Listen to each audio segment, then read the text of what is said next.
राजपूतों का एक लंबा और मनोरंजक इतिहास है। वह कौन थे और कहां से आए, यह आज भी रहस्य है। इतिहासकारों का विचार है कि उनमें से कुछ मध्य एशिया की उन जातियों से संबंधित हैं जो हूणों के उत्तर भारत के आक्रमण के बाद भारत में बस गईं। वे कुलों में विभाजित थीं।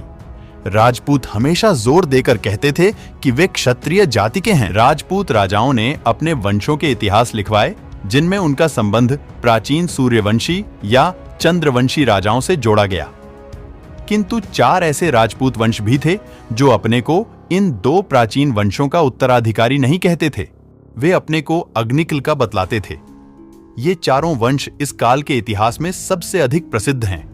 वे प्रतिहार या परिहार, चौहान या चहमान, सोलंकी या चालुक्य और पंवार या प्रमाण थे। अग्निकुल के इन 4 राजपूत राज्यों ने पश्चिमी भारत, राजपूताना और मध्य भारत के कुछ भागों में अपने राज्य स्थापित किए।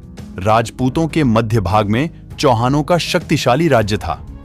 काठियावाड़ और उसके आसपास के क्षेत्र में सोलंकियों की शक्ति का उदय हुआ। पंवारों ने इंदौर के निकट धार को अपनी राजधानी बनाकर मालवा प्रदेश में अपना राज्य स्थापित किया। इनमें से बहुत से वंशों ने प्रतिहार और राष्ट्रकूट राजाओं के संरक्षण में अपना शासन प्रारंभ किया और बाद में अपने संरक्षकों के विरुद्ध विद्रोह किया और अपने को स्वतंत्र घोषित कर दिया।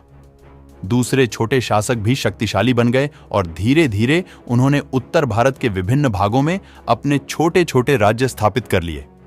नेपाल, आसाम में कामरूप, कश्मीर और उड़ीसा में उत्कल। इसी समय पंजाब के पर्वतीय राज्यों चंबक, चंबा, दुर्गरा, जम्मू और कुलू आदि की स्थापना हुई। ये राज्य या तो पहाड़ियों पर थे या राजपूत राज्यों से बहुत दूर थे और राजपूतों के इतिहास से कोई संबंध नहीं रखते थे। जो राज्य राजपूतों के इतिहास से संबंध रखते थे वे मध्य भारत और राजस्थान के राजा थे, जैसे बुंदेलखंड के चंदेले या चौहानों के दक्षिण में राज्य करने वाले मेवाड़ के गुहिल। चौहान राज्य के उत्तर पूर्व में तोमर वंश का राज्य था और वे हरियाणा और दिल्ली के चारों ओर के क्षेत्र पर शासन करते थे। उन्होंने भी प्रतिहारों के संरक्षण में छोटे शासक के रूप में राज्य करना आरंभ किया, किंतु जब प्रतिहार कमजोर हो गए तो वे स्वतंत्र हो गए। तोमरों ने 736 E0 में दिल्ली नगर का निर्माण कराया। बाद में चौहानों ने तोमरों को पराजित करके उनके राज्य को अपने राज्य में मिला लिया।